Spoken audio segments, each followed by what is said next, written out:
Victor Kane got the call at 4:17 p.m. on a Tuesday that should have been ordinary. His ex-wife Jennifer's voice came through his phone like broken glass, sharp, jagged, barely holding together. Emma never came home from school. 1. Victor's hands tightened on the handlebars of his custom Harley. He was at the Iron Brotherhood MC Clubhouse, 40 miles from Jennifer's house. What do you mean she never came home? The bus driver said she got off at her stop. Victor. She got off the bus.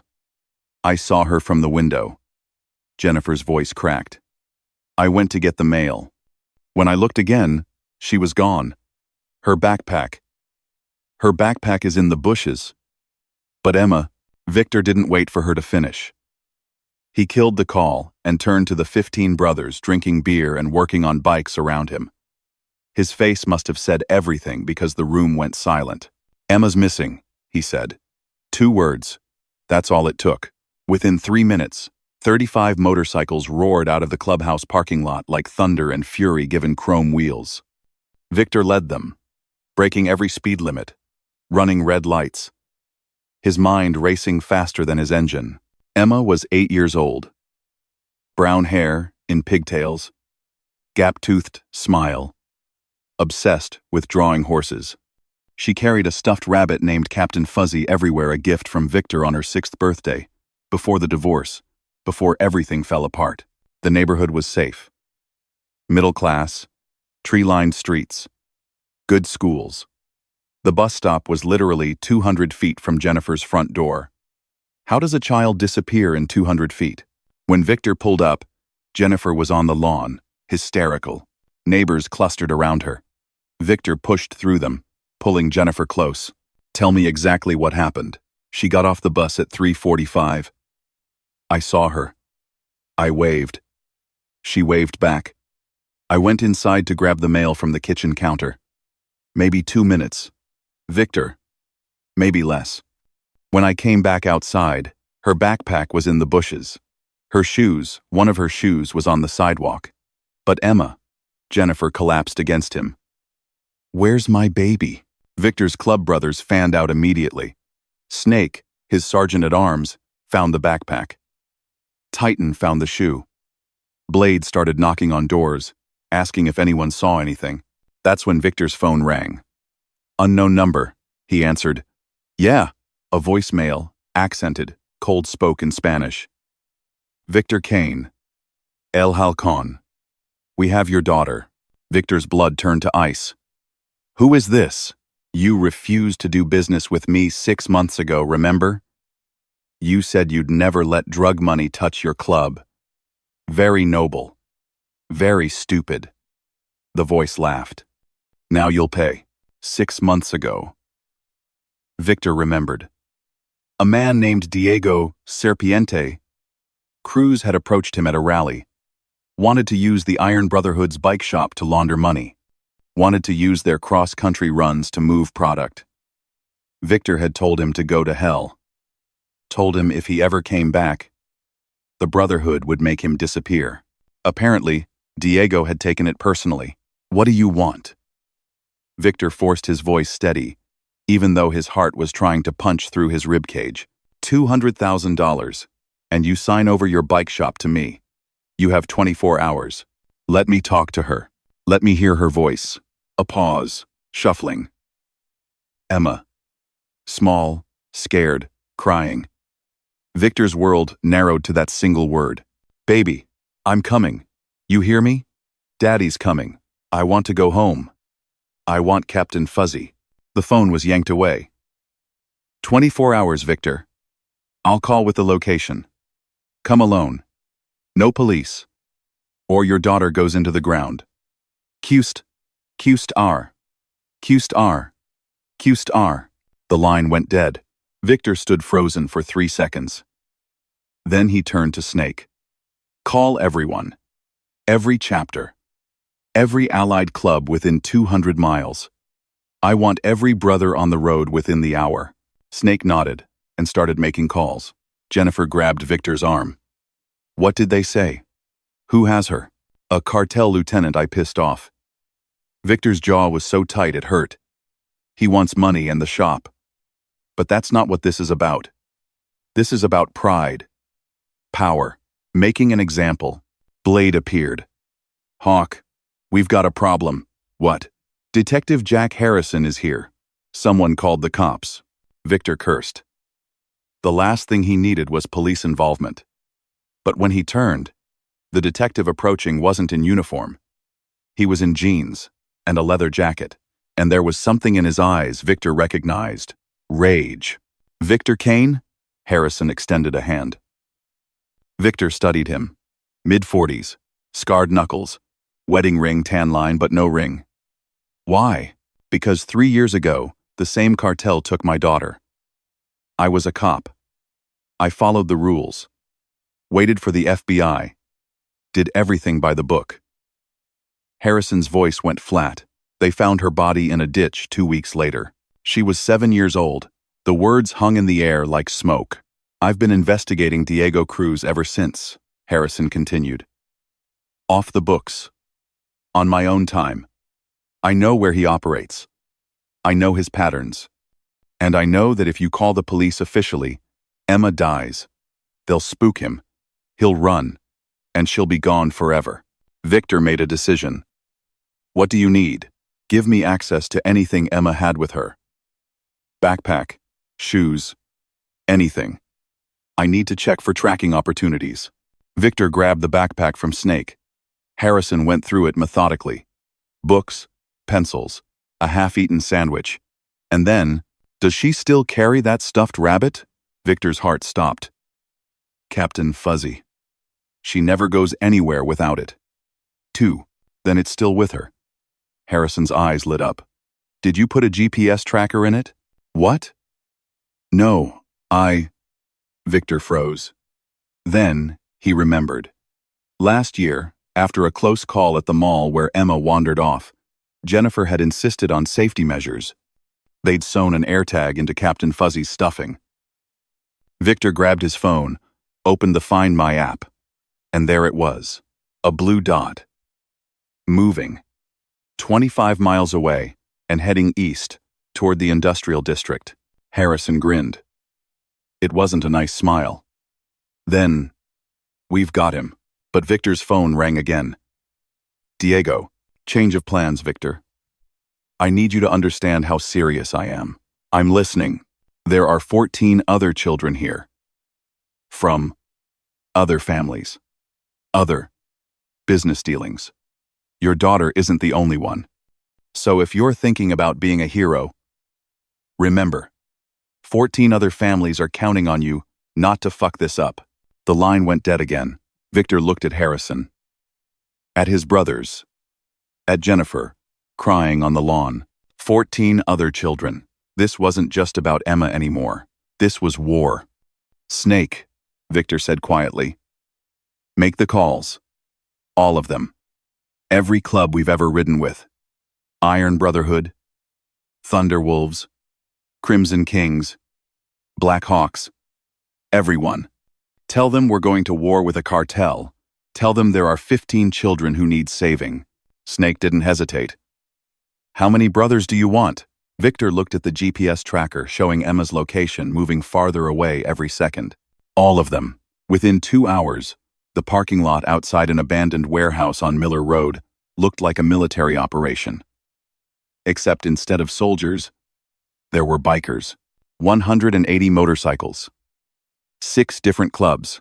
Men who'd spent years as rivals now standing shoulder to shoulder because Victor Kane had called in every favor, every debt, every thread of brotherhood that existed in the biker world.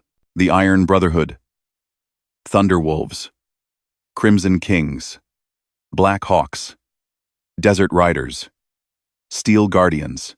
They came armed with tire irons, chains, bats, and a few things Victor didn't ask about. They came, ready for war. Detective Harrison stood beside Victor, studying a blueprint of the industrial district. The GPS tracker showed Emma, or at least Captain Fuzzy, inside a concrete building that used to be a meatpacking plant. 3 stories, multiple exits, surrounded by other abandoned buildings. He's smart, Harrison said. This location gives him sightlines. He'll have lookouts. And if Diego knows you're coming, he'll scatter. Kill the kids and run. Then we don't give him time to think, Victor replied. Snake approached. Hawk, we've got eyes on the building. Titan and Blade did a drive-by, confirmed at least 12 men outside. Probably more inside. Armed. And the kids? Third floor. North side. Windows are boarded. But we heard voices. Multiple children. Victor's jaw clenched. 14 other children. Taken from families just like his. Used as leverage. As commodities. These men didn't see children. They saw profit and control. Harrison pulled out his phone. I'm calling in my team. Unofficial. Cops I trust who've lost people to this cartel. We do this right. We can. No. Victor cut him off. You call them in. It becomes official. Reports. Evidence chains. And while you're documenting everything, Diego kills those kids and vanishes. We do this my way. Harrison hesitated, then nodded. Okay. But I'm going in with you. The plan was simple. Brutal. Effective. 2 diversionary attacks. One at Diego's known drug warehouse, 5 miles away. One at a stash house on the south side. Pull his resources thin. Make him think he's under attack everywhere. Then the real assault. 180 bikers converging on the meatpacking plant from every direction simultaneously. Overwhelming force. No escape. At exactly 7:47 p.m., Victor gave the signal. The roar of 180 motorcycles echoing through the industrial district sounded like the end of the world. Diego's lookouts never had a chance. They saw headlights.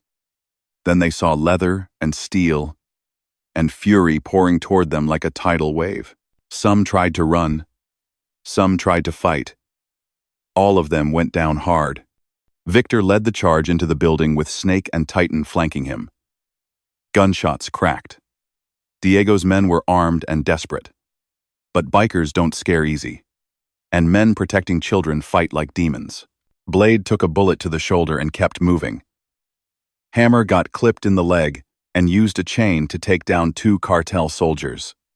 The Thunderwolves breached the east entrance. The Crimson Kings came through the loading dock. It was chaos. Violence. Brutal. And unforgiving. Victor fought his way up the stairs. Every second an eternity. Emma was somewhere in this building. Terrified. Maybe hurt. The thought of her scared and crying made him move faster. Hit. Harder. Second floor. Clear. Bodies on the ground. Diego's men broken and bleeding. Third floor. A steel door. Locked. Barricaded. Victor didn't knock. Titan, all 280 pounds of him, hit the door with a battering ram made from a steel pipe. Once. Twice. The third time, it burst open. Inside, a room full of children, 15 of them. Ages ranging from 6 to 12, huddled together, crying, terrified. And, in the center, Daddy! Emma ran to him. Captain Fuzzy clutched in her arms. Victor dropped to his knees and caught her, pulling her close, feeling her small body shaking against his chest. I've got you, baby. You're safe. Daddy's got you. The other children stared. Snake and Harrison moved into the room, checking for threats. Harrison pulled out his phone, started calling paramedics and child services people he trusted. But Victor wasn't done. Where is he? Victor asked Emma gently. The man who took you. Emma pointed down the hallway. The office. She didn't finish. Didn't need to. Victor handed Emma to Jennifer, who'd arrived with the police backup Harrison finally called. Then he walked down the hallway with Snake, Titan, and Blade. The office door was closed. Victor kicked it open. Diego Cruz sat behind a desk, gun in hand, phone to his ear, trying to call for backup that would never come. His operation was burning. His men were down. His empire was crumbling. He raised the gun toward Victor. Snake was faster.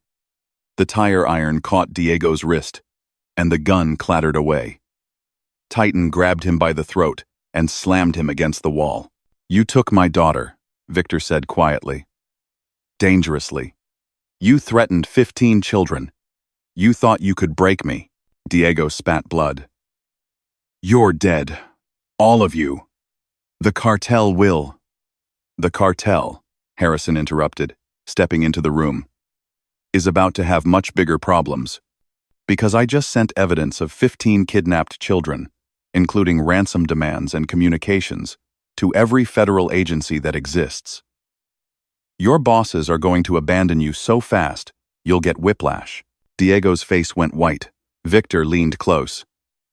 "You wanted to send a message. Now I'm sending one. You touch a biker's family. You touch all of our families. And we don't call lawyers. We don't file paperwork. We handle it ourselves. What happened in that office stayed in that office. But when Diego Cruz was taken into custody an hour later, he had 2 broken arms, shattered ribs, and couldn't stop screaming. The official report said he resisted arrest. The children were reunited with their families. Paramedics, therapists, police, everyone Harrison trusted swarmed the scene. The story hit national news within hours. Biker clubs rescue 15 kidnapped children in massive operation. 6 months later, Diego Cruz died in prison. Official cause: complications from injuries sustained during arrest.